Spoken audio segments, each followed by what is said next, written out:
What up, what up? 1212. We are live on Unscripted.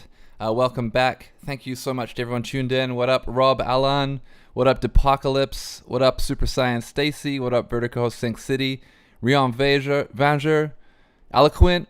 We got Nonchalant Jay in the house. We got a lot of people. I appreciate everyone tuning in. Big shout out Selection Fam right now in the building. So this is Unscripted. If you're unfamiliar, this is what we do on the Twitch channel every other week or so. We have very special guests, and we talk a lot about music and culture. So today's guest, as you probably already know, is not only a DJ, a host, curator, but he's also the founder of the legendary Selection Crew, who are celebrating their 10th anniversary this year. 10 years, full decade, kind of wild. And we've also released a special collaborative vinyl, which has actually already sold out, but check it out. We'll hopefully do another one soon because we're very thrilled about how well that went together. But won't you please help me in welcoming Joe K to the Serato Unscripted. What up, Joe? Yo, what's good, man? Thank you for having me. It's a very reflective time of the year, and I'm just here at the crib. As you can see my background. I love being home, man, and I'm just really in a place right now where this time of the year I tend to reflect and just really kind of settle down. I've been off of socials for a couple of days. Just reflect. It's been a crazy year. It's a crazy time right now. I hope everybody's safe right now and in good spirits because this time tends to be really reflective and then everything that's going on in the world. But yeah, man, just really thankful. We're getting ready to enter our 11th year. So as I like to say, this is a new decade that we're going into. So I see some familiar faces in here. Shout out Eloquent. Me and Eloquent go back, shit, past 10 years. So it's cool to see, just everybody who's still making music, everybody who's still like pushing, and even just some people who I've been seeing go into Web3, people that maybe, have been trying to find their light. And now that I see starting to have like a real moment and music or art that they've been making for the last decade plus is starting to come into fruition. So it's a great time, man. It's a great time to be alive. Absolutely. It was also yesterday. I found out was the solstice, winter solstice. hmm So Yep. that's pretty cool. We're starting to gonna get longer days finally after this very Yeah. dark day. Um, Yep. and it's also Christmas shopping time. I know it's kind of crazy. Are you? I have to ask though. Are you the kind of person that likes to get everyone's presents real early? Or are you like a last minute type guy? I'm a last minute type guy. I'm really um yeah, I actually need after this I'm gonna go do some shopping. But I've been doing some things online as well. But yeah, there's only like I'm at a point, bro, with like I think we're at that age where I personally would much prefer Christmas to be kind of how we do Thanksgiving, where it's just more about breaking bread, like having dinner and saying thanks. The whole like philosophy and the scam of people having to break their pockets to buy gifts for people. I mean, the kids are one thing. Like I have a daughter, right? But the kids are understandable, the youth. But for adults, like to be going broke or having to spend like your money to buy gifts, I think it should be more about everybody eating together and just saying thank you. I think that's more of the message. I wish it was more like that, but it's something like it with my friends and family that I try to really push forward. Like, yo, don't give me nothing. I'm so blessed. I have everything I need. Like I don't need another item or a material piece. So I'd rather eat some good cooked food and call it a day, you know? Absolutely. That time when you get to spend with family and being together in that space, that's magic, man. 100. I love that. Are you doing anything with the Selection Crew for Christmas? Are you able to do that? Um, yeah, everybody's kind of like chilling this year. You know what I mean? Everyone's kind of just like everybody got significant others or like everyone's keeping it tight knit. Also just trying to respect like, people's families visiting. So now we're Yeah. keeping it low key. I mean, we're around each other all the time. I mean, it's all love over here. They don't take Christmas or any specific holiday for us to show love. We're constantly talking every day. So yeah, we're just all taking the time to just, reconnect with ourselves and I'm I have like a couple of weeks off from the radio show, which Awesome. I'm very grateful for because everybody knows I've been doing this show for 10 plus years, and it's just a lot of energy to when you're putting together a brand new 2 hour mix every single week. Obviously, and shout out to all the guests that I've stepped in, especially as of recent, to do takeovers and kind of alleviate some pressure off me when I have to deliver these shows. It's literally the center of my world. You know what I mean? Like I can't move my whole week without thinking about the show. You know what I mean? Like my whole infrastructure and scheduling is based around it because I'm like, damn, no matter what I'm doing, I have to find time to dig and put the show together. So right now is always a great time to just recenter and just plan on the 11 year and so forth. So Yeah, hey, while we're talking about what radio and preparing for that, I think it's really, I think digging is such an important part of being a DJ, and I know like what you just said there too. What putting together a new show every week, 2 hours, like that's going to consume a lot of your time, and just learning about new music or finding new music. How many is that like part of your daily routine? Just like looking for music. I have my days where I dedicate like fully to it, but I would say like every day I'm like just putting aside new music or things that I'm rediscovering or things that my friends are sending me. So it's a mixture. But I would say from the moment I submit the show for that week, from that moment on, I'm already putting together music for the next week. There also may be tracks that I don't get to play for that current week that I push over to the next week. So everything's always going to the next. It's like this master playlist of organization and sorting, right? But I would say I usually record on Fridays. So there for sure like Thursdays and Fridays I'm like all hands on with like just digging, and it really takes like if I had to like kind of put an estimate of how long it takes me to put this show together, I mean we're talking about at least a total of 15 to 20 hours minimum, you know what I mean, of just like pure labor going into it, because all the digging, all the sorting, the just yeah, the organization of it takes a while. And then I have a team, like a team at Apple who I have like producers behind the show. It takes a village to put it together, honestly. So yeah, I'm just really grateful for it at the same time though, because the amount of artists that I've been able to find and discover and how put on and also connect with, and some of those artists we've gone on to release with, I mean, it's a blessing, man. And it's very rewarding in that sense. You know what I mean? The relationships that have been built through Selection Radio. To this day, I feel like Selection Radio is still the biggest entity within Selection. You know what I mean? Like it's at a point where I don't even necessarily even have to promote the show and go crazy on promo because it's so locked in, right? People know it's like a weekly ritual, and that's a blessing in itself. And so I've really built something where people know they can come to every single week and find new music, whether it's me or another guest that's presenting some music for people. Absolutely. I mean, I think so. You've put on. I mean, so many people rely on that and or depend on that in a way of like that's what they're gonna listen to every week. They want to hear you and hear that effort every week. It's incredible that it's 15 to 20 hours. I think we all need to probably like think about how much time we're putting into digging and reevaluate after that. Bro, I'll just say this: it's a lot. It's a big responsibility, and there's times where I'm just like, how am I gonna do this? Like, because like some weeks are slower than others, like, and it could be just I'm just not having good luck finding music.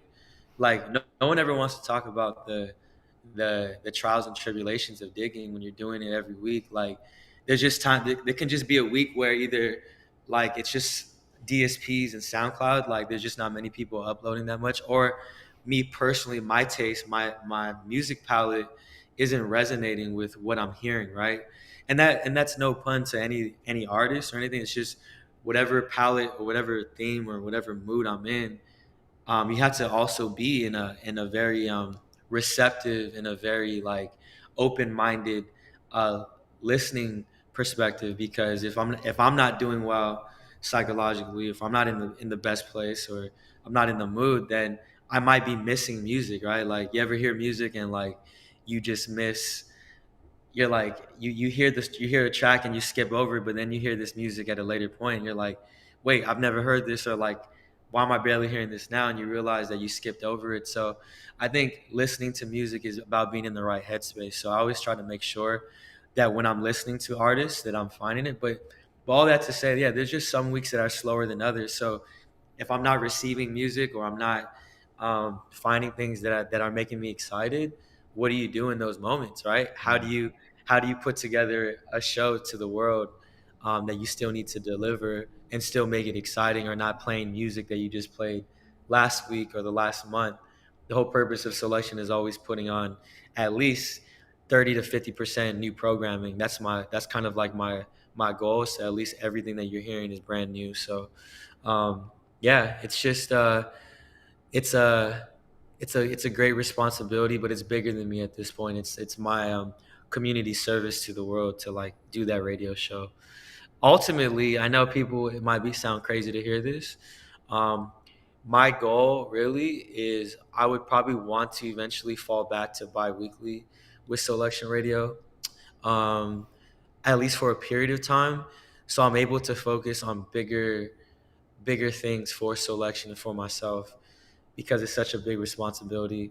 If I had that extra week, or if I did something bi-weekly or so, it would allow me to focus on other things and bring in bigger opportunities for selection, um, because I just have that time and I have that energy to focus on other things. It's the same way, like if you look at like Sasha Marie, right? Sasha Marie does her show bi-weekly. I also think it could even maybe help on the curation side. Like if I have that extra week off, the music I'm bringing forward, it's just there's more music to present. So um, yeah, again, I'm not sure how people feel about that, but there are pros to it. You know what I mean? That's something I've Oh been yeah. thinking. You know what I I mean? think that's a really good point, and balancing that. I mean, what you said about having the energy to take in music. I think that's a really really interesting point. In fact, I've meditated that on that a lot myself. Especially as DJs, if we're playing out at nightclubs, there's an onslaught of information, there's an onslaught of music, and music is also very loud, and we need to give our ears time to rest. And it's actually something that like as I got older, I started wearing earplugs. I noticed I had more energy for other things in life, just because I gave my ears some rest, and I could absorb music. I could absorb new sounds a lot better, or work on music, produce music or whatever. And I think that, 100%.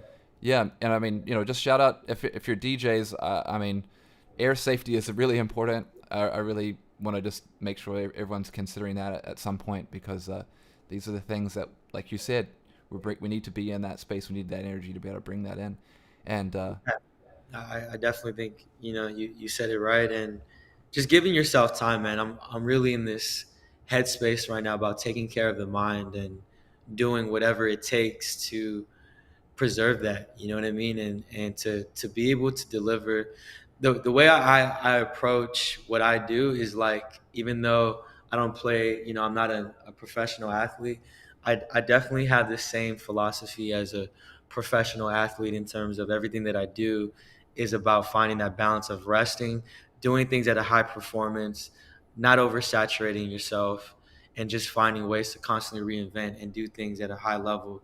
And to do that, you have to like, yeah, just find things that are moving your soul. You have to have great work ethic, and that's something that I was blessed and taught at a young age from my father. And that's something that if you want to continue to deliver, you got to have those rest periods, or those times where you're able to um, brainstorm, reflect, and bring in the best ideas. But the only way to do that is, like you said, taking time away at certain moments. So yeah, that's kind of where things have been heading, because it's about quality over quantity, right?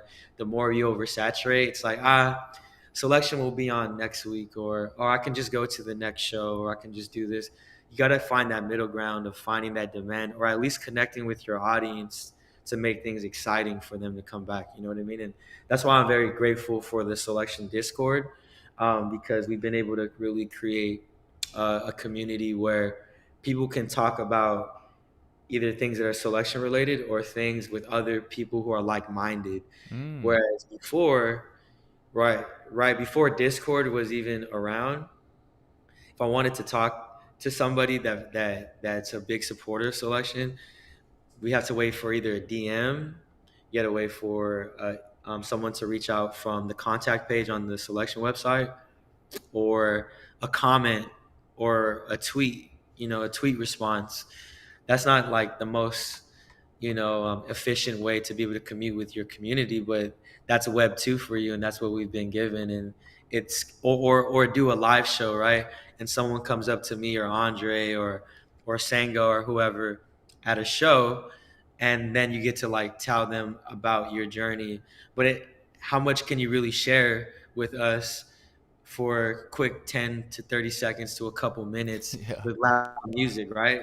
How, like, it's not really the place to like be able to really connect in those moments. So Discord has really enabled everybody to communicate with one another, and that's why I'm really grateful for it. You know what I mean? It's like a forum. You know what I mean? It's like back in the forum days, and having that moment to like just connect with other people. So that's what I'm really excited about, is just tapping in with our true supporters. You could have 1 million followers, but it's really that 10,000, 20,000, um, you know, um, capacity of people who are the true heads that really want to connect. And those are the people that we really want to like break bread with. We got to get that Discord link up in the chat, actually. Hey, I see Abstract Dre. If you can send that link to the Serato mod, Serato will be able to post that link in the chat. And we'll make sure if you're not part of that, you can join the Selection Discord. Did you start? If not, it's also, my bad. It's a selection, or my bad. It's discord.gg/selection. But yeah, post that in the chat. Awesome. And did you start the Discord around? I know that since we're talking about curation, when you started a Twitch stream with SoundCloud, where you basically were showing the kind of behind the scenes of your curation process, and I really enjoyed that. I thought that was such a brilliant concept for a stream, because it's kind of this it's like a peek behind the curtain, like to see how that goes on. And I thought that was a brilliant show. Is that where you started the Discord, or was that just something that you started independently of that? Yeah, no, we started in peak COVID during quarantine, when we were doing our live streams on Twitch, when everybody was on IG Live or on doing the streams. That's when we decided to do it, and it was the smartest thing we ever did. And yeah, ever since then, it's just been like, I mean, even just to bring in shout out. Matt and Tally, we brought in a couple people to begin working with selection, and I think that was always the goal, is to create either jobs or roles or positions, or to be able to just tap in, like we said, with the people who listen to us, week in and week out, who buy our merch, come to all of our shows. These are the people that like really care about this. And like, I love my crew, I love my staff, but it's important to have like new fresh minds part giving us new ideas, you know what I mean, and giving their 2 cents, because ultimately these are the people who have been supporting us, and these are the people that have ideas or may want to see other things or talk to other supporters that, like, if they can feedback things that they would like to see from us. That's the main goal of it, you know what I mean? So personally, that's why I think selection has been around this far in the game, is because we've been able to just be one with our community. There's no ego, you know what I mean? There's no like, oh, I'm here and you're there, like, know your role, like, know your place. Nah, like, we're approachable, we're accessible, and I think people love that, man. I think it makes people feel like they have a voice in this too, you know what I mean? So yeah, like, we've had it open for about a year and a half, and as we've been talking about Web3 initiatives and Selection Plus, the Discord is like the root to that, you know what I mean? Being able to communicate, giving people like first listens on Selection Records, giving people early access to merch, and eventually creating just more of a community where we give people, free NFTs or free tokens or free whatever it is, to make people feel like they're a part of this community. You know what I mean? So that's just been a couple of things that we've been like migrating into. I think it's really interesting to see how Discord has become, like you said, kind of this ground zero, or this, this funnel, or almost, to get into that. I mean, myself, when I got into live streaming, I had no idea what Discord was. It was totally new to me, and I mean, still I encounter people who have never been on it, and if anyone's listening who doesn't know what it is, definitely maybe just join a couple Discord servers, because yeah, everything you've just said, Joe, about it being kind of a community space and a way to communicate to people, it's kind of amazing. And the live streaming thing has kind of stripped away a lot of those barriers to communicating with people that you love and like, or are fans of.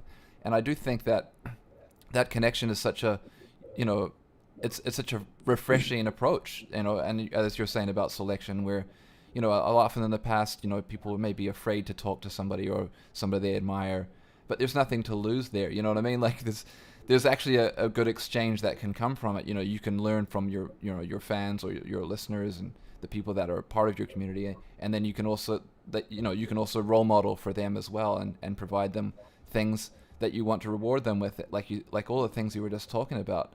And it's amazing, how great that is. And that's kind of, like you said, the first step into this Web3 world. Now, I'm going to be completely honest. I'm really in the dark about a lot of the Web3. I got a couple friends that are doing some really cool things in this space, and I'd just love to hear about, your perspective on where you see that space growing, and how you're choosing to interface with it. Yeah, it's very technical, so I can understand why people, um, stray away from it, or it takes a lot of time. It's like learning a new language, essentially.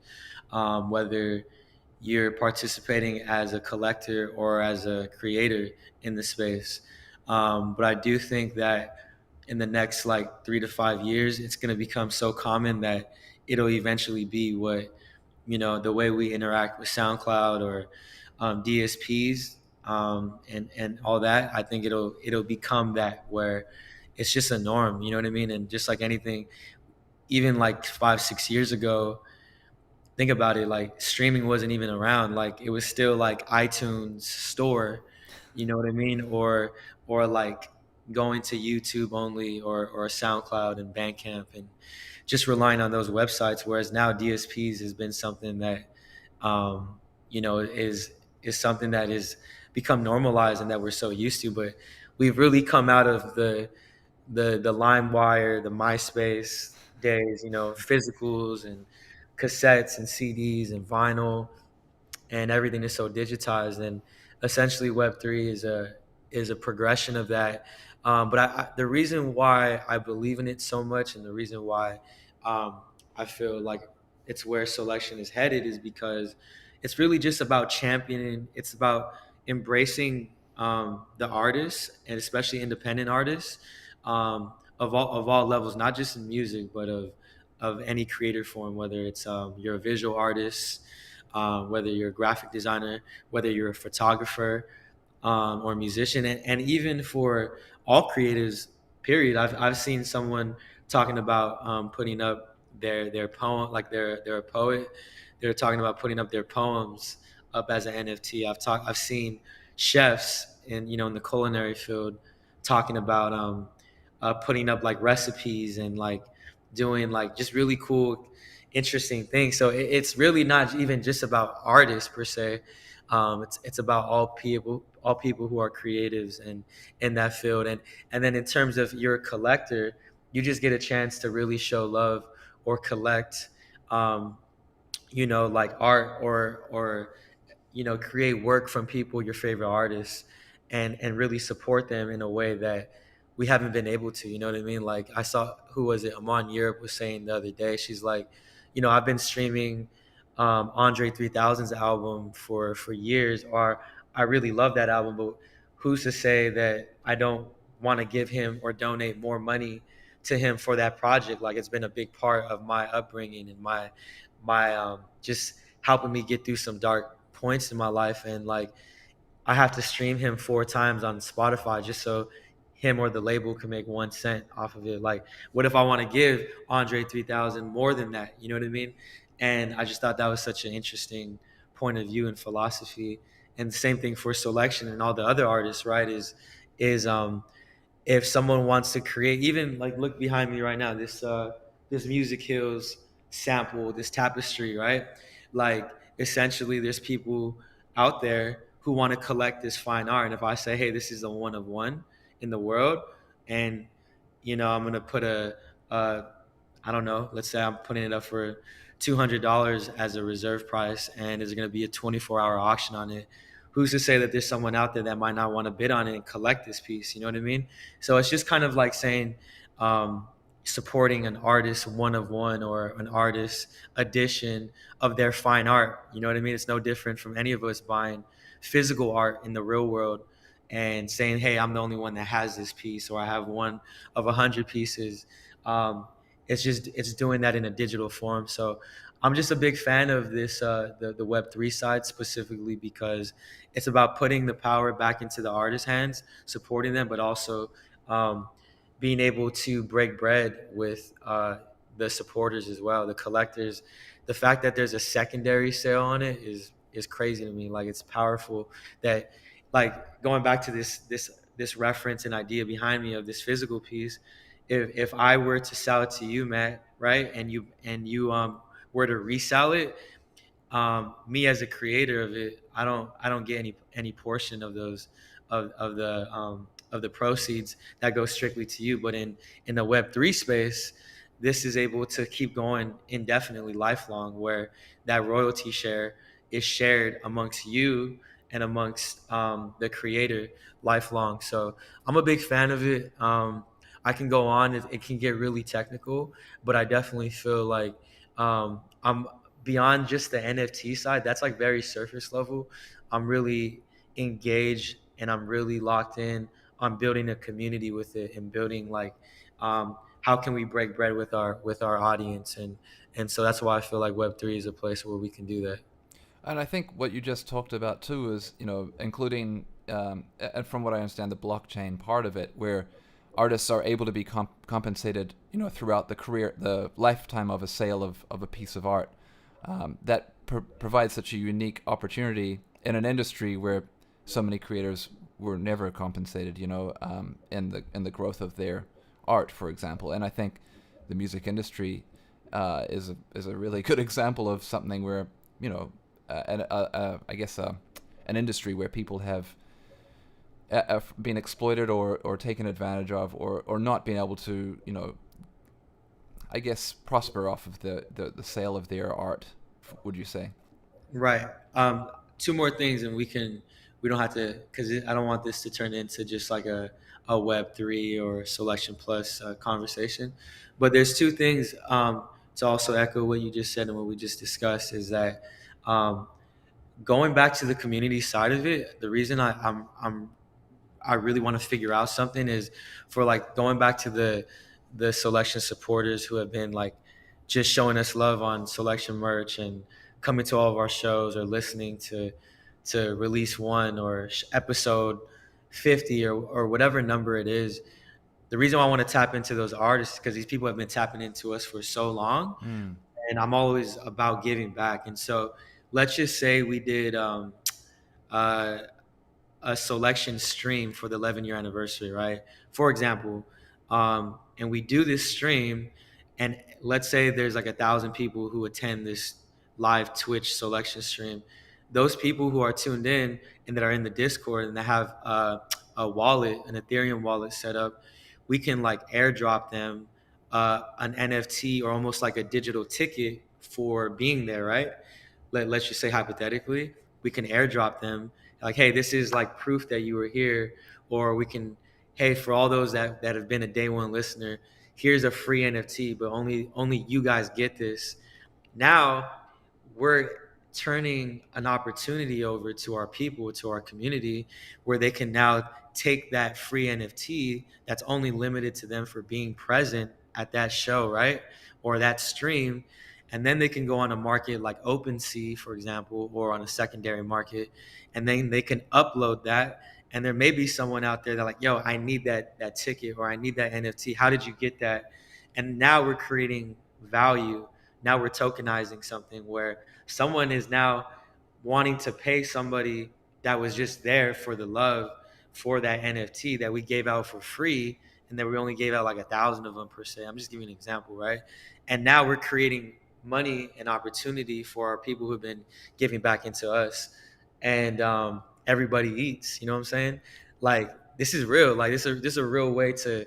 It's not about the money because the money comes. You know what I'm saying? Like, but there is a way to create like some sort of currency value to this. There is a value. Like it's like just having that memorabilia or like that super supporter, super fan initiative in it. And so um yeah, I hope that made sense for some people, and that might kind of gone over some people's heads. But if you are tapped into Web3, I think you understand the general philosophy of what I just said, and that's like really something I'm trying to figure out right now is how can we create a revenue stream for everybody, for the artists to eat, for the community, because and then it's like we don't need a major label, we don't need a distributor, we don't need a VC, we don't need none of that. We are now creating our own banking system and creating our own ecosystem where we're able to just like keep supporting each other. You know what I mean? And to me, that's fire. Oh yeah. It's so ahead of its time that it's like everybody's still trying to wrap their head about it. But that's really the direction that this is all going. I think that what's so great about what I'm getting from that, especially from your explanation and stuff too, is that it's really giving more power to people that are independent artists, and taking away kind of like, I guess, the system that isn't really serving us or many people very well anyways. So you're in such a great position. And on the previous episode, when I talked to Andre Power about one of the things that you guys do as well is you provide a platform for people to jump off from. One of the best things over the last 10 years of all the music that I've discovered, a lot of it's come through Selection, and I'd say that a lot of people around the world, and definitely in this chat, would say the same thing. And it's great that that's been a start, and then they can continue on, and you're basically giving people the tools. What you're talking about is really, it's great role modeling. It's great. It's a really great educational tip. Like it's a pro tip on how to get ahead in life. And I think it's so cool to see that the world is now moving in this space. With this Web3 opportunity, we're able to get more independent creators financially compensated. And I see it's happening in little ways, whether it's like Twitch or Bandcamp. These are, I guess, the Web 2.0 kind of examples of that. And I mean, Bandcamp for me has been a really huge, income stream when you compare it to, like you said, a Spotify or something like that. And that's just like step one, right? 100%. Yep. And yeah, it's an exciting time. And yeah, man, I just really want to give back. That's really my ethos right now, is giving back, breaking bread with the community. Ultimately, like it's crazy because we're approaching our 11-year anniversary next month, and at this, like I said, at this point in time, I'm always very reflective of like, okay, what can be done better? What has been our highs and lows? It's been a lot of like amazing moments this year, but yeah, like on a last note on this Web3 side is that I personally feel like Selection has been slept on. I still feel slept on. I feel like a lot of our producers and DJs are slept on, and I know that sounds crazy, but I really feel like we're finding a home, and we finally found this true like community, and I feel like we found our true calling in all of this, where now we're able to like really take these ideas. And although I feel like I've watched a lot of people take from Selection, I've watched a lot of artists come in and out and only do things selfishly, for selfish reasons. I do feel like the people who are still around with Selection truly want to be around, and like it's a blessing to like be around people who choose to be here, and who really care about it. And so that's why we're really tapping in and trying to figure out solutions on how do we remain independent, or how do we keep that same ethos that have kept us here for the last 10 years, and how do we take that to another level? You know what I mean? How can we hire more devs, right? Who are if you don't know what a dev is, it's a developer. How do we hire more engineers? How do we hire more designers, you know what I mean, more creatives, beyond just the DJs and producers and artists. Like, just trying to essentially create like a super team of just like the best minds, you know what I mean, and give back to the community. Right now, my focus is, I've been talking to my boy, Mars today, who's like my right hand right now, especially in Selection Plus, and I just really respect his philosophy. But we've been having a lot of open conversations about creating a excuse me. We've been creating a therapy fund, therapy for artists. You know what I mean? Like how can we take some of our profits and create a fund to provide therapy for our staff, our crew, because taking care of the mind is the most important. So these are things that should be given for free. You know what I mean? These are things that our government, our system should be giving. So all right, cool. How can I take action and start working towards creating this fund to have this accessibility for our artists? So yeah, everything's very community based, giving back into youth centers and stuff like that. We there's a place called the Boyle Heights Arts Conservatory out here in Los Angeles, and they've been somebody that we've been starting to tap in with, and some of their equipment is outdated, some of their infrastructure is outdated, so we want to like get new equipment into them. And they have a radio show. There's like on this, I wasn't able to stop by the other day, but there's like 11-year-olds and 12-year-olds doing a radio show, and I think that's crazy. Like if I had the chance to start doing radio at the age of 11 or 12, that's amazing, man. Like I can't even imagine how much more advanced I would be from where I'm at right now. So to thinking about the youth and the kids, and I'm thinking about my daughter who just turned 9, um, putting those keys and giving those, all about sharing the codes, giving those codes to the people, to the youth. That's all I want to do is just give back. You know what I mean? Just using my voice, my portal to just keep doing that. Just figuring out ways. So that's really the initiative that we have going into this 11 year is sharing the codes, embracing, and breaking bread. I probably sound like a broken record right now saying No, all this this. is great. I mean, Yeah. these are all concepts that I think are so important for us all to listen to and just entertain. I mean, I think this the concept, like you said, therapy for artists. I mean, that that seems like such an obvious thing, but like you said, it's not provided for free. It's not provided by. I mean, most employers, probably don't even do that. And it's something like you said, it solves so many problems if you get people's minds right. They can interact in society better, and then you remove a lot of crime from the situation. You remove barriers, and you build better families. You build better role models, and better futures for people. And I think I mean, that's beautiful, man. It's a very unique. It's not a. It's a unique concept, but it shouldn't be. You know what I mean? Like it should just be like a It's so broadly basic. accepted. Yeah, you're right, bro. Like it's so basic, and let's just be honest. Like the world needs therapy. Like the world is on fire right now, Hmm. good and bad. And so, um, it's not really our doings. Like during COVID, I had learned about this philosophy called dumping. Like this terminology of like we've all done it where like we're all going through shit. Everybody in this chat, everybody, we all have, whether it's family, whether it's work, whether it's personal, love life. I guarantee there's something that we're all going through, good and bad, and that's like heavy on the mind. And it's not really the responsibility of our best friend or our parent or whoever to be playing therapist for us. You know what I mean? There's things that we should be able to talk to in private with the professional or a mediator, somebody that to kind of get these things off the chest, someone that's non-biased. There's also things that we've all gone through that our best friend or whoever may not have the answer for that. And having like some sort of sympathy or acknowledging is one thing, but I think this is a moment where we all need clarity, we all need like the truth, and we all need that real, right? So with all love to our friends and family, they're also going through shit too. They're going through things, and there's been a lot of times where, how many times I've definitely done it where I've called a friend or my mom or a family member, and I just start dumping whatever I'm going through on them, right? And I didn't even stop to ask them like, yo, are you good? Like, or do you have the capacity to speak about this right now? Because I don't know what you're going through, but fuck it, I'm gonna just dump this on you. Like I've gotten to a point where I have courtesy now, and I'll ask somebody like, hey, I'm about to tell you is a little heavy, or this is what I'm going through.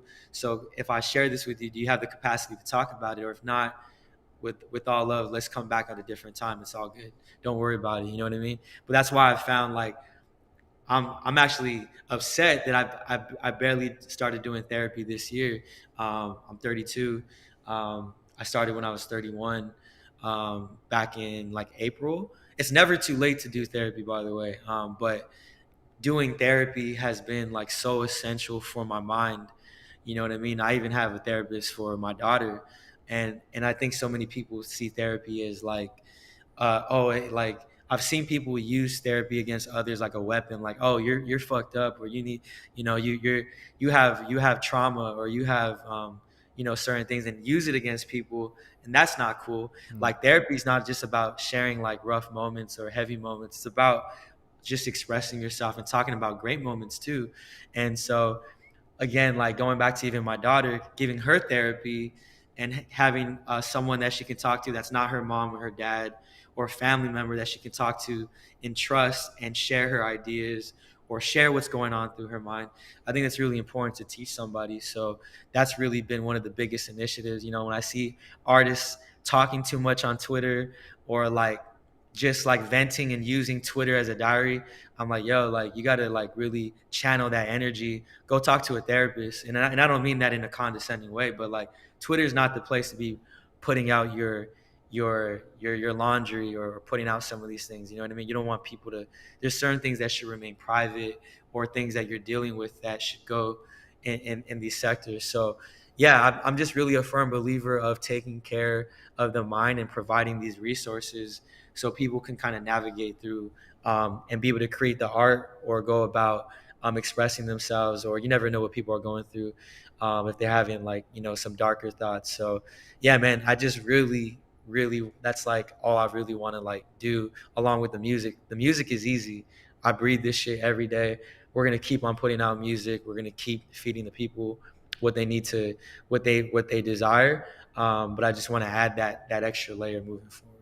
That's really dope. I mean, I think what you said a lot about uh, having expectations that you're going to get the best advice from your friends or your family is not always going to be the best case, and we can't expect them to be trained therapists. And having a good relationship with your friends and being able to talk to your friends and your family is very important, I think, too.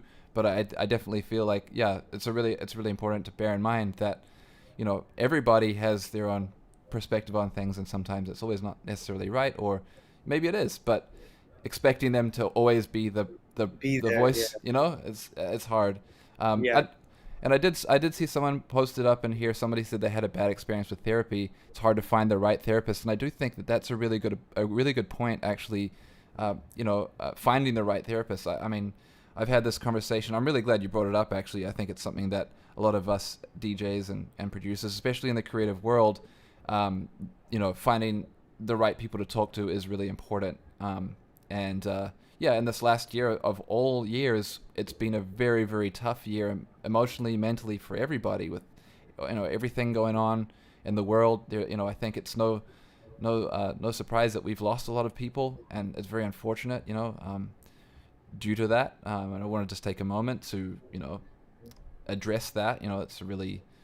It's heavy stuff. Again, I hope I'm not dumping on anybody by talking about the stuff in the chat. It's But real life, man. yeah. Yeah, it's real life. So um, yeah, what I would say to that in regards to, yeah, it's not always easy. Like it took me a couple of therapists to find the right ones, but there's nothing wrong with it. It's just like finding, just the right compatibility, the right fit for you. But when you do find the right person for you, it's amazing.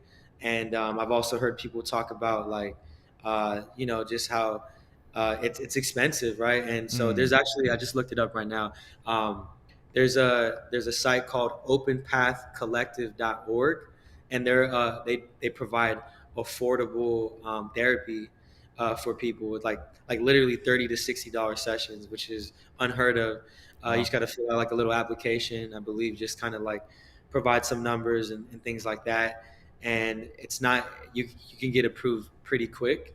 So yeah, openpathcollective.org is one that I've been recommending to a lot of my friends and stuff like that. And again, you don't got to go every week. You know what I mean? And a lot of the stuff could be over phone or on Zoom, especially during these times. But um, yeah, I would really recommend it for a lot of people. You know, if you haven't tried it yet or haven't found the right person, just being able to have someone on deck, if you know, for those moments that come. But yeah, man, I'm glad that we're able to have this conversation because these are things that I don't really speak about. I kind of like, there's a lot of things I internalize and that I feel like people would like to hear about my philosophies on certain things. And, you know, how do I navigate? How am I able to deliver at such a high level or a consistent level? And these are just some of the things that I do, you know, to keep the mind sharp and to keep like being able to deliver. Absolutely, and I love that this conversation. Even before we got on, we were talking about how we really want to make this conversation about the future, and I do feel like this concept of getting therapy or working through problems, because everybody has problems, and I like that you talked about that, and there's no shame in that. Everybody has issues. Everyone, we've had like generations of stuff that we've inherited involuntarily. So moving into the future is this is such a big part of that, right? Is clearing that space to make room for the future and make future growth happen. Absolutely. That's where I'm at right now. Like I've been doing a lot of unlearning and a lot of relearning. So right now I'm like I'm always a student, but I'm completely like tapped in on myself, just doing the work that I need to do internally and behind the scenes. Like honestly, I've been off of socials a lot this year. I've never been off of social media so much. I've taken the time to really just um, kind of just write down and face things that I need to work on within myself, things that I would like to see, and just putting those things into action, right? And just being vulnerable, you know what I mean? Just being, putting myself out there and just saying like, having to face those conversations with my loved ones and just like, just be a better person. You know what I mean? How can I be of service to the people? So, you know, like what people see on social media, that shit is just like, Snapshot. 0.001 fraction of my life, you know what I mean, of what we're doing, what we're working on. So um you know, I really just want to be more about action versus just talking about it, you know what I mean. So yeah, I'm really excited for the 11 year. We have some great collaborations, some great things that we're working on. And although there's been a lot of conversation about web3 and all this tech stuff and all these like things that seem so like, you know, forward, we're definitely not going to stop doing what we already do. You know what I mean? Like Selection Records is operating per usual. Our merchandise drops. Obviously, the live space is in an interesting place right now with COVID and like international travel and stuff like that. But I feel like nobody does things like Selection. Nobody plays the music that we play the way we do, the way our crew does. So I'm very confident that it ain't going nowhere. I'm not worried about it. To be honest, like even for me, doing live shows isn't even a priority. I'm in a blessed position where, you know what I mean. I've been able to create different revenue streams and avenues where I can stay home and I can focus on the next big idea, the next incentive, all the things that we've been talking about so far. So to me, I'm the happiest being home right now. And like, although I do love doing shows and stuff, I have this value and this like this gift where I'm able to kind of make a decision. I'm like, I don't need to be touring all year round the way I used to, and so um, I'm taking that into consideration and just like locked in. Like, there's no Joe that's as tapped in or locked in when he's at home. You know what I mean? When he's able to like have a true like work routine and get these bigger ideas down. So I'm more about long term play right now. But yeah, we have some collaborations coming out. Uh, we've been working on some stuff with like G Shock. That's been something that we've been, you know, that's very nostalgic. We've been working on these. We have this Matt Keen and Esther release, a Rose Gold release. Rose You gold know, is 14 KT and no, Rose rose Gold. gold different one. Different Rose Gold. Okay. So I forgot about that, by the way. But no, Rose Gold is an amazing vocalist and writer based in LA. She's from the DMV, Oh, awesome.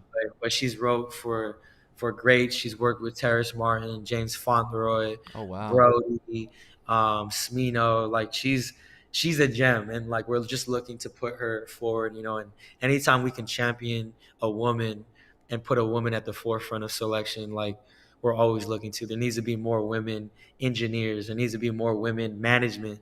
There needs to be, or my bad, there needs to be more women in management. And they're just, yeah, anytime we can champion a woman, like, we're always looking for that, you know what I mean? So there needs to be more women in this space, period. And so yeah, we have like just a string of releases we're working on. We've been talking to Blue Note, the legendary Blue Note Ooh, Records, about doing a joint project. And I'm stating these things even though they're not, like, the project is in development at the moment. I don't really like to speak about too many things, but to me, to work with the legendary Blue Note and put yeah, out a project is huge, like a compilation album. We want to put out more vinyl, um, and yeah, I can go on the list. Selection Radio. Someone asked me the other day, like, "Oh, are like interviews coming back?" Or, I noticed you haven't been interviewing, but that's just because the Apple Music One studio has been shut down for almost 2 years now. Actually, damn. it's been shut down 2 years. Yeah. So there's just not a place to record. Of course, I can do that independently, but it's just kind of a pain in the ass with, like, getting Apple to sign off, and then, like, the getting guests, like, just the whole COVID protocol.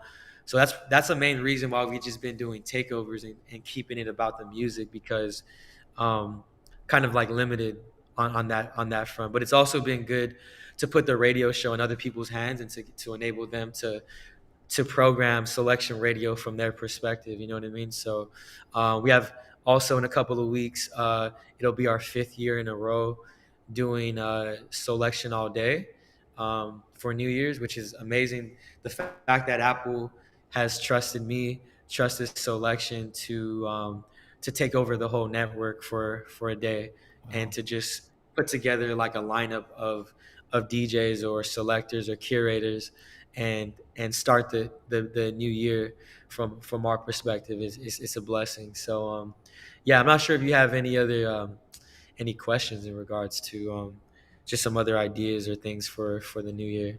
Well, yeah, actually, I wondered if we could just rewind a little bit. There was one of the things you talked about, as far as, well, there's several things, but one of the things I thought was really cool how you talked about diversifying from just playing gigs, just doing one income stream.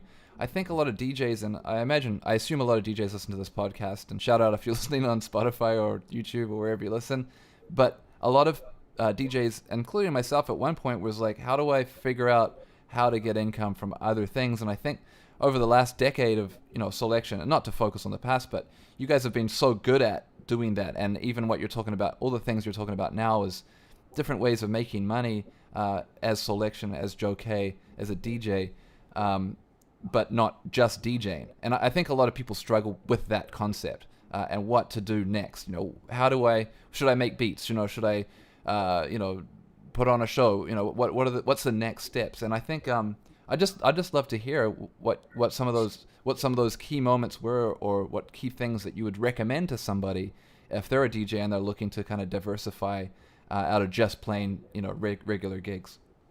Right. I mean, everybody's different. Every creator, every single DJ, or artist, or anyone in a creative field that's been just kind of in a linear place, or in this cycle, I feel I think it's just about identifying whatever it is that you have a passion for outside of that. I know that sounds cliche, but like for me, I could use myself as an example. Like, I created Timeless Classics, which is my personal line, right? It's still in the same ethos of selection. Me being the face of selection, there's still a lot of crossover in terms of the community and people who support Timeless Classics. But it's been me doing all the initiatives that I've been doing through there, and the products that I've been releasing have been things that I personally have wanted to do for like 4 or 5 years now. But I never had a chance to, because I was constantly on tour. I was constantly on the road or working on other things. And so when COVID happened, it allowed me to finally tap in and kind of get this off the ground, right? Um, and again, like, going back to like the Web3 stuff, like, that's a reason why I'm a fan of it, because I'm actually going to enter the space as a creative, as a creator on the photography side. Like, I've traveled for so many years. Um, I've been around the world and back so many times that I've taken so many amazing photos that actually have value, whether you've seen them on the radio show, whether you've seen them on my merch, all these different things. And I'm going to put up like a collection of photos up in the Web3 space, as a creator. Um, and there's a chance to monetize that. You know what I mean? There's people out there that may want to collect that, and I'm aware of that. And because I've done my own gallery before a couple years ago, and I was able to sell 4 prints of mine for like $350 or so. So I was like, wow, there's actually someone out there that values my photography, and I love taking photos. I love documenting on film and digital. So for me personally, you know what I mean? Like I come from that same, when Taku was coming out and like really putting the flag down for creatives that also do other mediums such as photography or graphic design or whatever it is. These are space. This is why I love Web3, because this is a chance for, I have thousands of photos sitting on my hard drive that are real dusty, that I can now wipe the dust off of, and there's someone out there in the world that supports me or believes in me or believes in selection and wants to have a piece of that art. And why not? So now I'm creating another revenue stream. You know what I mean? So I've been just taking the time to just like, create these assets and ideas and push them forward. You know what I mean? So whatever that is, to the creator out there that's listening, just tap into your inner self of whatever it is you want to pursue, and that's realistic. There's a different. You got to be realistic too, because there's things that you may want to do, but you just may not be there yet, or may take time to develop. Either put in the time to develop that, or put something forward that you feel other people value. It could be cooking, it can be workout, could be it could be whatever sector it is, just anything that makes you happy and that other people may find value in.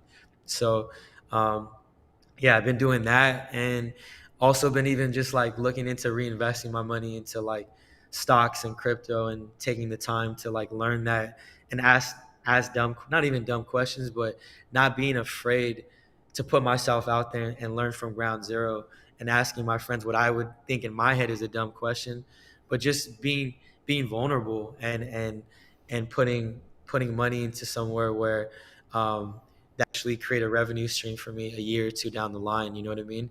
And so these are things that I wish somebody would have fucking told me literally years ago. All the money that I've made from touring, all the money that I've made and generated for myself over these years, I never had anybody come to me and be like, hey, trust me, put this money into Tesla. You know what I mean? Like, put this money into Shopify, put this money into, you know what I mean? Like all these different companies that are now, or put this money into Ethereum when it was worth, you know, only like $5, $20. Like, imagine what that could have turned into a year or two later now.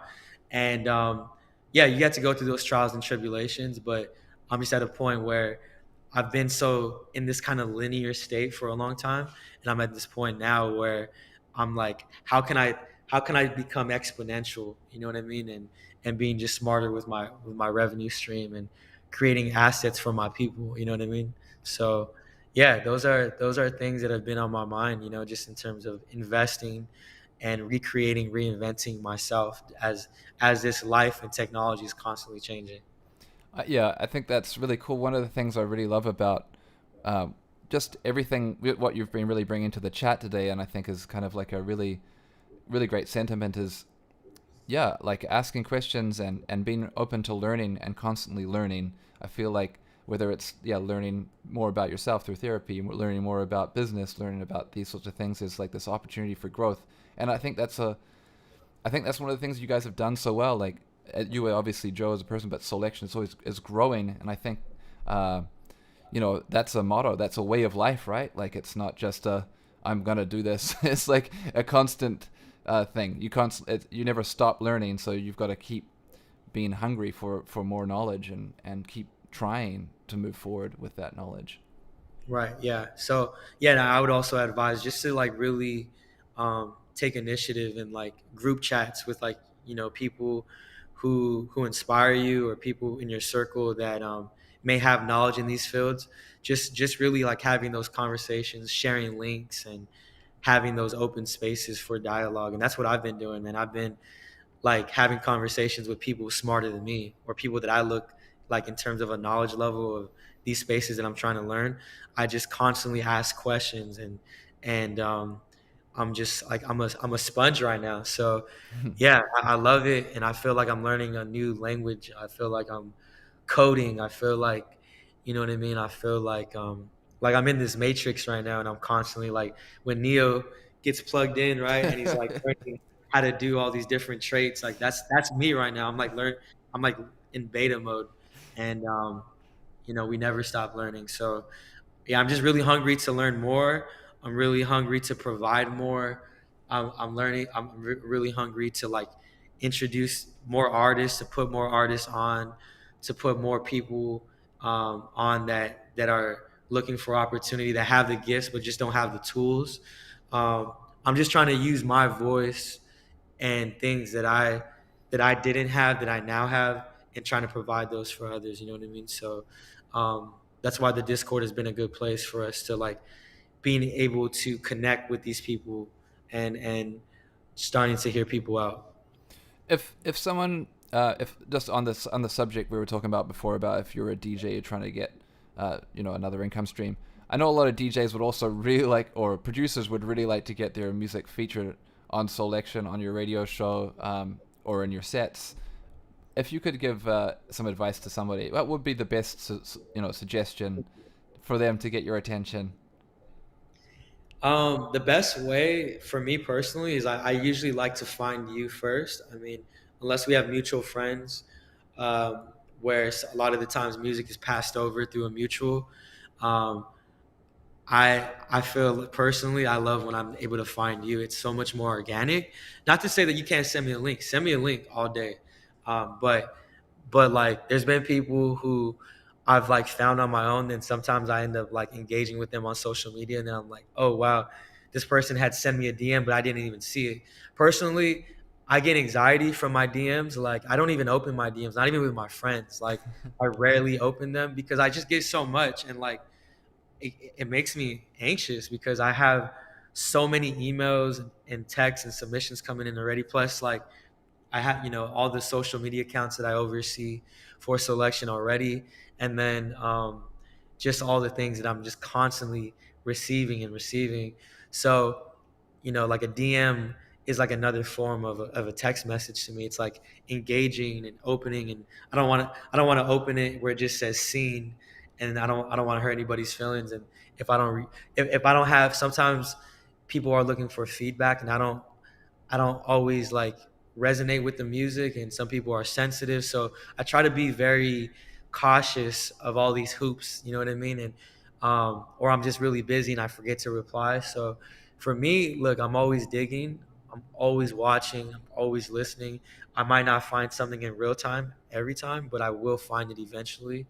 I always find what I need to find. So yeah, just have trust that I'll find you when I need to, and just keep on working on yourself and developing. You know what I mean? I have a quick track I'd like to play, and I was wondering, maybe you can tell me like afterwards, if this was tagged specifically so you would see it, or was something more personal. But this is a bop. Shout out Pyramid Plaza. This is House Bump for Joe K. Yeah, this track is fast. So good.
can't play too much more of that.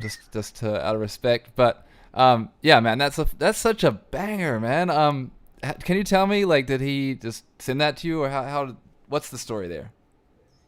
Pyramid Plaza, shout out to him, man. Levi.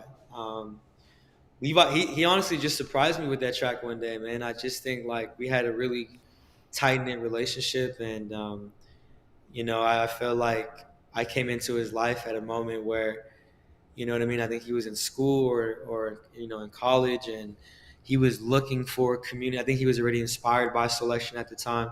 This was like 2014, if I'm not mistaken, and Yeah.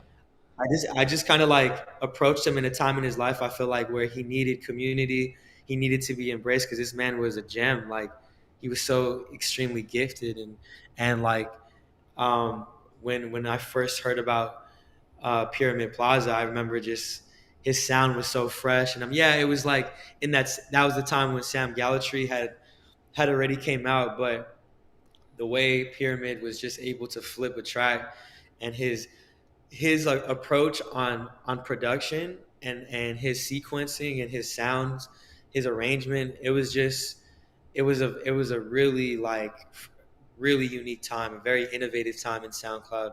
I think when people think back to the golden era of SoundCloud, you know what I mean? He's a part of that conversation along with all the other goats who have really developed the narrative and the sound direction and the ethos of the selection sound in that SoundCloud era. But yeah, no, he just literally surprised me out of nowhere, and like that's one of the first tracks that I've ever had where someone titled it and ID'd it off of my name. It's so Um, and, cool. and and what I love about it is still a timeless track. Like we can play that today, and it still hits. Like if I play that in my set today, not just because of who I am, but if you play that out, that track is still gonna bang. It's still gonna hit, and it has that UK essence to it, but it also has that like that class, that high energy. And if you ain't moving when that song comes on, I don't know what you're doing. You know what I mean? But there's a lot of people who still don't know about that track, and if you know, you know. And it's kind of like the symbolization of selection. Like if you know about this music, then you know about that track, and if you don't, you're gonna find out. You know what I mean? You're gonna wonder, what is this track? How have I never heard about it? Just to find out that it came out like 6, 7 years ago, and like, damn, where have I been? Why haven't I known about it? You know what I mean? But yeah, I'm Oh glad yeah. you. It's still so fresh, man. I only heard it like a couple years ago, and I was like, this is a banger, man. I gotta get this. Um, Yeah. but you also do some production yourself. I know it's kind of on the low, but you've got the slowed edits by Joe K. I wouldn't say, because man, the goats, everybody part of selection, and to all the producers in this chat, like I wouldn't want, like, I know there's always like a form of sampling or looping, and that's like a form of producing. Like I read something the other day, like a a loop can change your life, and it's true. You know what I mean? Like think like Kanye and DJ Premier and like so many amazing producers like have been, Madlib, Dilla have been a testament. I have even knowledge, you know what I mean? Like a 4 bar, 8 bar loop is all you need sometimes to like change somebody's life. But I don't produce personally. I leave that up to all the gurus and all the amazing gifted artists within selection and all the artists out there that I've been able to connect with and build with. Um, but the slow edits was something that came along, back in 2011, 2012, that I was just doing it more for myself to be able to hear music in a different tempo. And I remember I started playing some of those slow edits in the radio show, and then people just kept hitting me up for them. So I was just uploading them to SoundCloud because I was getting like 20 to 50 hits, like requests for people to have those downloads. Or there was times where it would just be like a slow down instrumental, and I'd be getting people like, "Yo, is that your remix?" And I'm like, "No, it's the same beat. It's just pitched down." You know what I mean?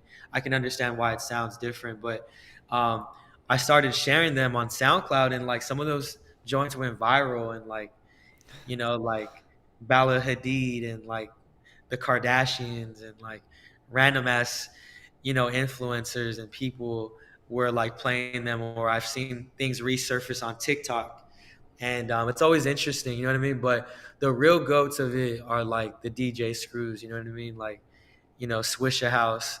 That's real, like chopped and screwed. What the slow edits were never even chopped and screwed. They were never chopped and slopped. They were never, you know what I mean? Like it was never about that. It was just mainly just to hear music at a different tempo, because I would hear something at one range and I'd be like, wait, this will probably have a new life to it at this tempo or at a different pitch.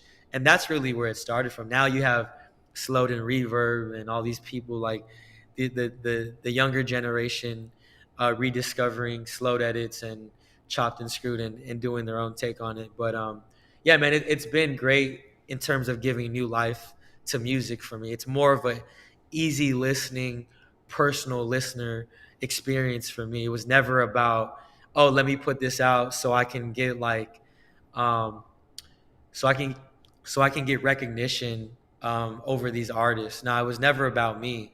It was more about track selection, compiling, curation, and hearing music at a different tempo and at a different sound. You know what I mean? So, yeah, that's where that stemmed from. I mean, I think that's the great one of the things I liked about it. Like, I'm gonna play your Lady Ray "Piece of Me" slowed edit, just so people know what we're talking about, but also because I think this is a really good example of a song that maybe a lot of people don't know, but it's got its own character this way. So this is Joe K's slowed edit of "Piece of Me" by Lady Ray. We're just gonna play a snippet. You've been the best of times. You walk me through my darkest day. Fire. What must have turned around? I ask myself. This just ain't fair, so hard to bear. I'm not really sure these days, sure these days, sure these days. So I mean, I think like that's a perfect example. I didn't really know that song, and when I went on your Bandcamp and I was like checking them out, you've got like what, four editions? You got three versions, and then you've got three editions, yeah. And then like, oh yeah, four. I have like an Afro beats tape when like Afro beats and the Alte sound was like really fresh to the world. Like, like a majority of people were barely finding out about all these different artists. I had put that out, but yeah, it's been. I'm glad you brought that up, because I feel like I have put on a lot of people to new artists just from the slow edits alone. You know what I mean? And that was another thing that I enjoyed about it, is that I was picking tracks that were really rare, really unique, or artists that no one really knew about, and bringing light to those songs were already my favorites, but now I was introducing people to these artists, and so that was probably the best part. It was almost like a compilation tape of my favorite artists in that moment. You know what I mean? And so captivating that and putting them out to the world, where, oh shit, I don't know I don't know who Lady Ray is, but let me look into the rest of her catalog. And that's always been the point of selection. It's never been about Joe K or about the Joe K slow edit. It's not to take the spotlight off of anybody.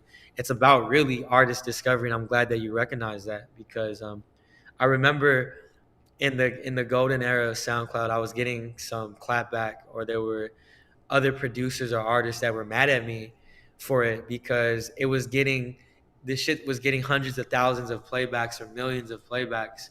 And I can understand, for an original creator, you put all your hard work and time into creating your original production or your original track, and then here comes Joe that's getting a fucking million or 2 million playbacks on a slow edit. It's like, that can be very frustrating, but I don't know what you want me to say. Like, that was never the incentive, for the initiative was never to take reign over anybody. It was always to put on that artist, to be honest. So yeah, I'm glad. Thank you for bringing that up. Absolutely, man.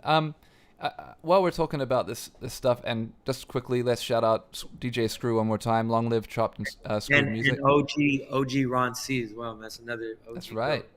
Yeah, who's still around with us and making those chopped and slopped, Candlestick, a lot of the Houston crew. Big up. Love that stuff. Music does sound sometimes much better slowed down. It does. And I wanted to, you talked about a little earlier. You talked about a lot of gems that your father had given to you. It made me want to ask you. Did you grow up in a musical family? I actually didn't, but my godfather, he had taken me under his wing when I was about like 11 or 12, and he had taken me to a lot of radio stations here. Not a lot, but like a couple radio stations here in LA at the time, like Power 106 and 92.3 The Beat, uh, which I believe kind of migrated over to K Day.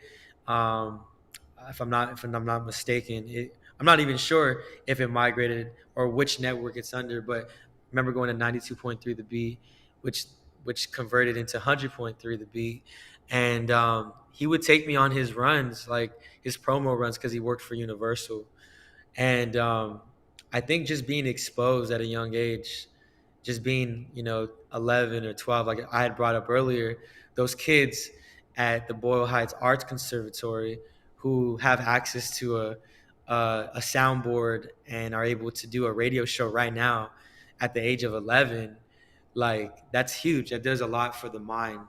So I think um, when I was around that at that age, I think it did the same for me. Like being around other radio hosts, seeing other artists and DJs coming through to promote their new record at the time, and actually coming through with a stack of vinyl. Um, that really like enlightened something in my mind. I think it unlocked something. And so as I got older, to like about 13, 14, and at the time when like LimeWire was a thing, I just started going crazy on downloading music. You know what I mean? Being a part of the internet and downloading all these MP3s and being on blogs. That was really the start of it. You know what I mean? Discovering Stone's Throw, discovering Dilla and Madlib, and discovering. I started to become curious of who's a producer behind my favorite music. You know what I mean? Started learning more. I had been seeing Timbaland on music videos for so long, but started realizing, oh, he's not actually like a rapper only, or a vocalist. He's actually the producer behind this beat, and wanting to study more about the credits behind the music. So I really feel like it started from those moments when I was young, and then I kind of just took it into my own reign when I started making like mix CDs and being the guy in high school at the kickbacks, at the functions. I was always the ones that was controlling the music. I wasn't DJing, but I had these mix CDs that I was putting into the CD player, that I was controlling the music for sure. That's so cool. It kind of reminds me of have you seen the NWA movie where Dr. Dre's like in his room, he's listening to the Roy Ayers music, and he's just like Mhm. vibing on the floor, listening to all the Yeah, records. yeah, that was me. And at that time, like I was going through a very transitional phase in my life, and between my parents, and I was always just locked up in my room, like just listening to music. Music was the only like medium, and that was my therapy, because unfortunately my parents weren't up on therapy. So like I wish I would have had therapy when I was a teenager. I fucking needed it desperately. All the trauma and things that I experienced and came up, you know what I mean, seeing and hearing, I'm just like, man, music was my only form of therapy. You know what I mean? Like that was the only thing that I felt like had my back, the only form, the only medium where I can listen to music, and I felt like, okay, I have a reason to keep going. I have a reason that I can actually eventually maybe pursue a career in this. And so yeah, that's kind of how it was for me. That actually really leads nicely into this other question we ask all of our guests, and much like the sound of tomorrow is Selection's tagline, Serato's is the power of music. What does this is this what the power of music means to you? In terms of like which part, which avenue? What does that mean to you? The power of music when you Oh, hear the those power. words. Oh, the power of music is essential. I mean, the power of music is why we're even speaking at this moment. It's the reason why the people who are alive in this room right now are here, because music has connected us. Music has brought us together. Music is my life. You know what I mean? Like without music, I don't know. Maybe I'd be like a teacher or something like that, or like working with the youth, or you know what I mean? I would be doing something, or I'd be a photographer. I'm not really sure what I'd be doing, but music has it has changed my life. It has fed others on my team. It has provided. It has helped people overcome, some dark spaces. You know what I mean? I feel like that's been like a common theme in this conversation of talking about how music has taken us out of these moments, to kind of empower us, man. And so, um, yeah, music is everything, and it's like the microphone and it's the vocal point of what we do. But there's so much more than music. But it's usually the avenue and central point of what got us in these conversations, and it allows myself and others to like provide and to give back. So, um, yeah, man. Thank you, Joe. That's awesome. Thank you for sharing. I'm gonna open up the floor. Questions from the audience. If we got a bunch of people that just tuned in, I want to give a quick shout out to Stank Palmer, who just rated us. Stank Palmer definitely providing the vibes for a lot of us in the morning. Shout out Stank. We got a lot of friends in here. We got Lil Dave, Echo Aris, Green Eyed Mama, the Realionaire, MP Floyd. So yeah, thank you. Welcome in, everybody. We're talking to Joe K of Selection, of course, and thank you for everyone tuning in today. If you have any questions, just throw it in the chat or DM Serato, and we'll make sure we answer them. But while I got you here, and we're focused on the future, the sounds of tomorrow with Joe K, what's coming up next for Joe K as a person? What are you looking forward to in 2022 when it's any resolutions planned for the new year? Um, my plans for the new year are just to, I cycle a lot. I ride, so I plan to just get on the road. Cycling has been another form of therapy for me, and it's gotten me in shape. I used to be a bit thicker over the years, man, and I've really chiseled up, man. I've really cycling for me is a cheat code. Whatever form of being active is for anybody in this chat. I just really want to push everybody to just keep that moving. But for me, cycling is a cheat code because like I'm able to burn so many calories on that damn bike. It's insane. like like in an hour and 15, I burn 1,000 calories minimum. You know what I mean? And to do that, like working out, like whether I'm weight training or if I go on a run, you have to run a lot of miles to burn that. You know what I mean? So, and I love cycling because it saves my joints.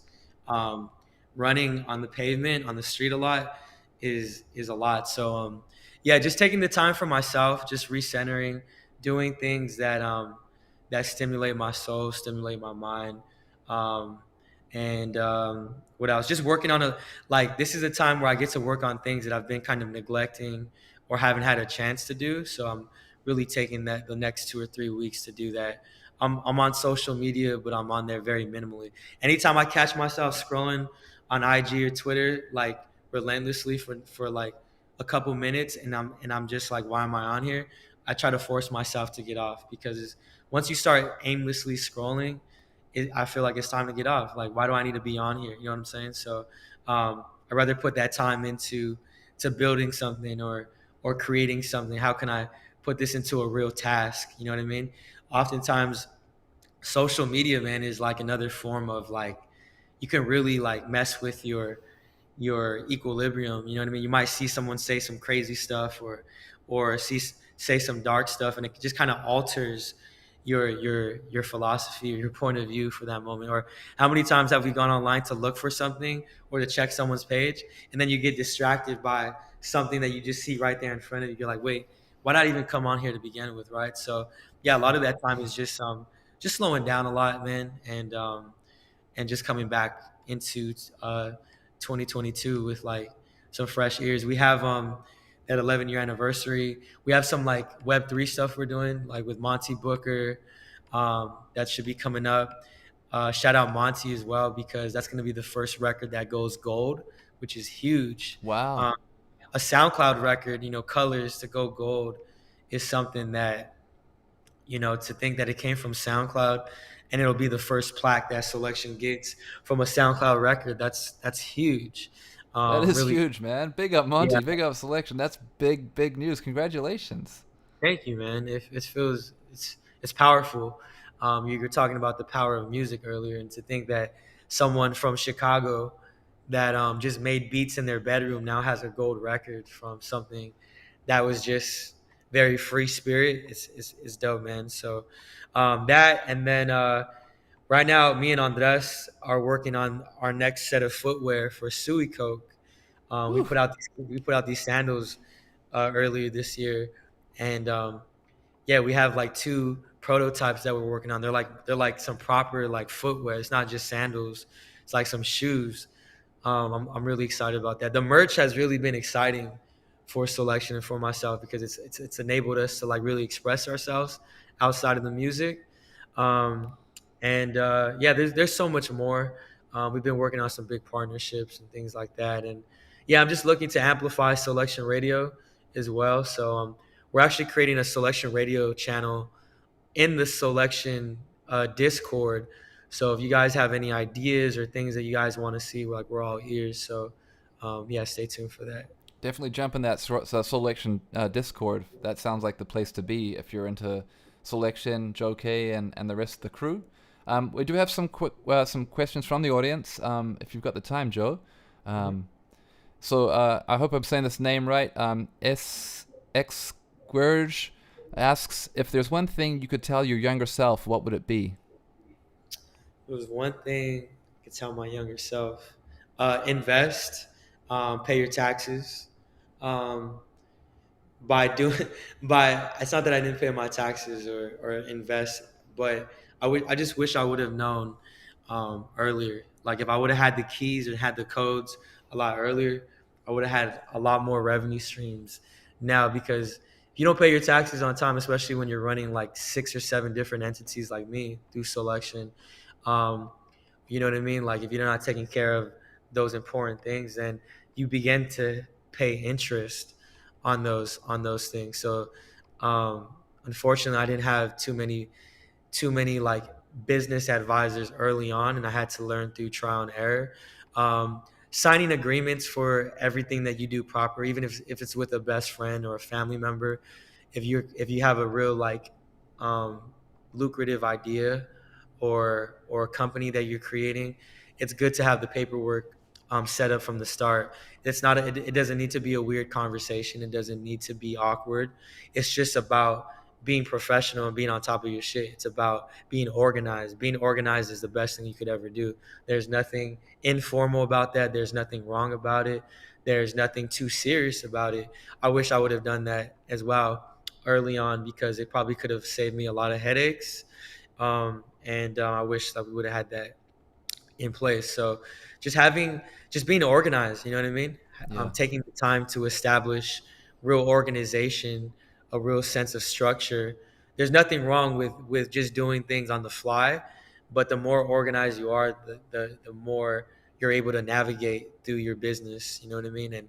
And if you ever have a fallout with somebody, or if like real money starts coming into play and you don't have those things into play, then those terms or conversations can change. So you never want to get into an argument, or you never want to have a fallout over fucking money. That's the worst thing to do, especially with your people that you came up with. So the sooner that you have that established, there's nothing to argue about. There's nothing to be confused about, because those things were established from the get-go. You know what I mean? So I wish I could have told my younger self that, or I had somebody to kind of guide me in that direction. That was several things, and I think they're all very, very valuable gems. So thank you. I hope that's helpful, Scourge. And thank you, Joe, for sharing that. I mean, those are, yeah. I mean, pay your taxes. That will catch up with you real quick, real Oh, fast. one more thing too. I would say um, right now is the time to invest into yourself. It's been the time. It's been the time to invest into yourself since the day we were born, honestly. But for whatever reason, like if y'all have like any self doubts, it's not about doing it for others, or if you're afraid of like failure, or afraid of being neglected, or someone not even supporting your art or your work. Fuck it, just do it for yourself. It's not about others. It's about self self love, really. So if there's anything that that you're thinking about doing, or you've been on the fence about, just do it. How else are you going to know if you don't try? So that's one of the other, like, again, that's kind of like one of those cliche things. That's why I really respect Virgil, rest in peace, because Mm. the way he was able to be everywhere at once, maybe one could argue that he made himself too accessible, but everything that I've seen about people talking about him on a personal level, the way he was able to champion everybody and make them feel important, the way he was able to give so many people a chance while doing all those collections that he did, and dropping drop after drop while DJing, doing all these panel talks, like, that's the kind of legacy that I think everybody should strive for. Like, there's only one Virgil, obviously, but I think the point that I'm making is, like, clearly he knew he had an ill, he had, he wasn't well, like, health wise, and he didn't let that get in the way, and he really lived his life to the maximum. And, like, even it's crazy that someone with that much success and money and wealth, there's not even, it would be someone like him that has a rare disease or a rare, illness that takes him from the earth, right? But he didn't let that stop him from doing what he had to do, which is maybe why he was so bright, why he lived life at another level that was beyond everybody's work ethic, because he maybe knew his time was coming up, but it allowed him to really, like, maximize his full potential. You know what I mean? So that's something I really try to, like, learn from and champion. And, like, the best time now to invest into yourself is right now. So take that time, especially while things are slowing down. That's awesome. I mean, yeah, I think Virgil is a really good example of someone who left an amazing legacy. And when you talk about legacy, that's what you leave behind on this earth, right? It's so important. Um, Hmm. I hope we get this name right as well. Zara Habib has asked, peace to both. Oh, she says, peace to both to you. Thanks for your time, Joe. This has selection had to reinvent itself over the years, and if yes, when did you know it was time to? How did you know what direction to move towards? Yeah, no, that's a great question. Selection is constantly reinventing ourselves. I mean, we're reinventing ourselves as we speak in real time. You know what I mean? Like, creating the Discord, doing things like that, transitioning over to Web3, not to where we're alienating Web2 and not going to continue to do what we do, but all these things are signs of us finding new ways. During COVID, you know what I mean? Like, when we didn't have a chance to live stream, or not live stream, we didn't have a chance to tour and do all these live things. Um, Us doing the Twitch sessions and creating all these different sectors, that was us adapting in real time, right, and creating avenues for ourselves. Um, us us doing selection supply and dropping our own merchandise is keeping selection afloat and keeping the lights on, and creating revenue streams to be able to provide for ourselves and for our staff. Being able to do that because we're not signed to a major, Mm. so we've constantly have to always adapt. You know what I mean? So yeah, we're constantly doing it, and yeah, there's a lot of things that we haven't planned for the next year that it's going to require us to constantly reinvent ourselves to be able to have another 10 years of life Mm. of selection, keep this going. That's awesome. I just got a couple more. I think we kind of talked about this one a little bit earlier. DJ Obone asked, "Is there still the possibility to submit songs remixes for the Selection Radio show?" Do you want to just maybe reiterate the best way for people to do that? So SoundCloud is really the place where I find, I would say, 85% of the music for the show. Maybe a little bit less, maybe like 70% or so. The rest is, I'm like constantly just digging on all platforms where I'm getting music sent to me from, like, my friends. But I would say just upload. I see everything on SoundCloud, and if it's good, I will see it, because there's a chance that someone else is gonna repost it. And how many hours did I say I'm spending on there? Like, when 15, I'm 20, I believe. yeah, yeah. 15 to 20 plus hours is going into every radio show per week minimum. And so I'm really taking the time to dig, and eventually I'm going to find you, because I find everybody. It might not be in a real time, it might not be in the moment, but I will find you eventually, and just keep working on your craft. So yeah. Okay, awesome. One more, if that's okay. I want to give a shout out to Stank Palmer. He's a fantastic person to know in the Twitch world and in real life. If you don't follow him, I highly suggest it. He asks, Joe K, what are some of the misconceptions that younger DJs, producers, creative people have that can slow their transition from bedroom artists to a larger profile? Well, that's a great question. So what's the misconception that producers or DJs have transitioning from bedroom to real life? Is that what it is? To a So, so from a bedroom artist to a larger profile. that's a great question. Let me see. I got to think about this as I'm speaking about it. Maybe you can kind of help me on the dialogue as I'm speaking. Yeah. Uh, the biggest misconception. Well, one thing I will say right now that makes it honestly, this will kind of segue into like me trying to answer the question in real time. But one part that's very difficult about this era that we're in right now is that um, there's so many DJs now. There's so many producers, right, that exist out there because technology, laptops, tech has just made it more accessible for everybody. Controllers have made it more accessible for anybody to DJ. So what does that mean?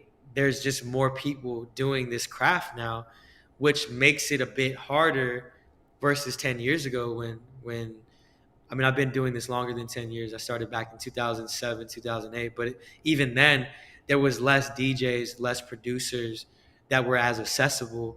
Now you have more people in the field. So you have to do a lot more to stand out. And a lot of people miss that golden era of SoundCloud, coming up during that time. So if you're just coming out now, it's like there's so many. Everybody has a radio show now, like a SoundCloud radio show. Everybody has a podcast. Everybody's streaming live, right? Yeah. Everybody is producing now. Everybody has a sound kit out now. You know what I mean? All these things weren't accessible, 5+ years ago or 10+ years ago. So you have to do a lot more to stand out. But this is the most important time to be original more than ever. There's nothing wrong with being inspired by somebody else. There's nothing wrong with being inspired by your favorite DJ, your favorite brand, your favorite company, your favorite label. But if you want to really like make a name for yourself or have longevity, this is the time where you have to, find a way to like do something that hasn't been done before or that's done in such a unique way that you're now driving an audience that wants to keep on listening or supporting you. You know what I mean? Otherwise, what's the point if we're just doing things that are already existing? Then it's not going to keep. You're not going to set the tone because the only one that can set the tone are the originators. That's why with selection, um, there's a lot of producers out there that have replicated our artists, but the only ones who can set the tone and bring in the new sound are the originators, right? Same thing with the selection radio. There's only one selection radio. There's a lot of juniors out there, and I see it all, and it's all love and a testament to what I have built, what selection has built. But if you're just doing something that is literally embodying selection radio, if you're just playing the same tracks that I'm playing, or doing the same kind of artwork or the same kind of things or the same kind of layout and structure, like everybody's going to be like, that's dope, but selection did it. You know what I'm saying? And you don't ever want to be somebody that's just a copycat of something else because they're always going to affiliate you to the ones that are already doing and setting the tone.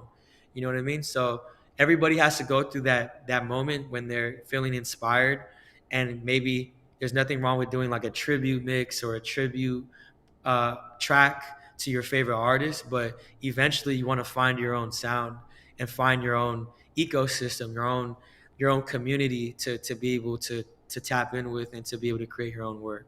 So Absolutely. I think that was really good. And some of the other things that slow people down is probably a lot around expectation, having expectations that things are going to come fast. And I think just the testament that selection's been around for 10 years is a good example of how long things can take, to mature and grow, and how far you guys have got and how far you guys are still going to go in the next 10 years or the next 20 years.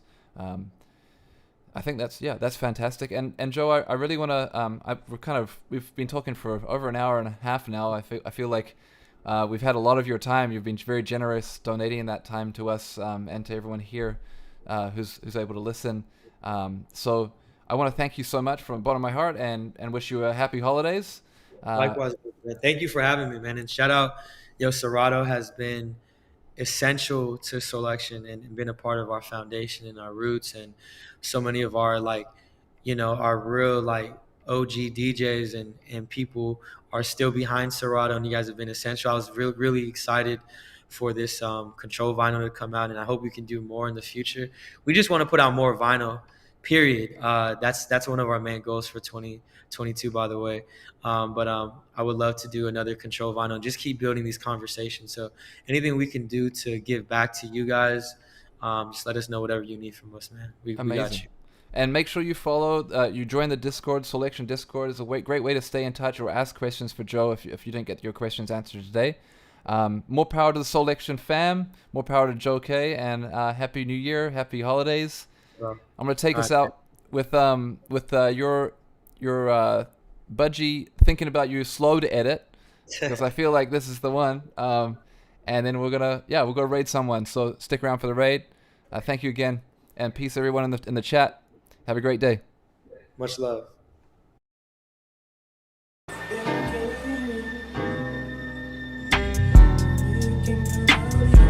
It brings a question of what we should do in life within you. It brings a question of what we should do in life within you. It brings a question of what we should do.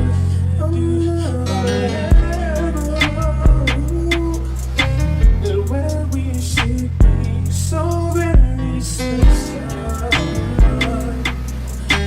of what we should do.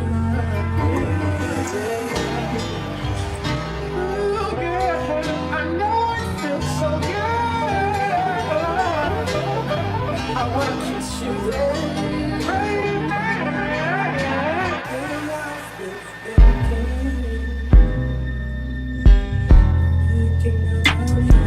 It brings a question of what we should do.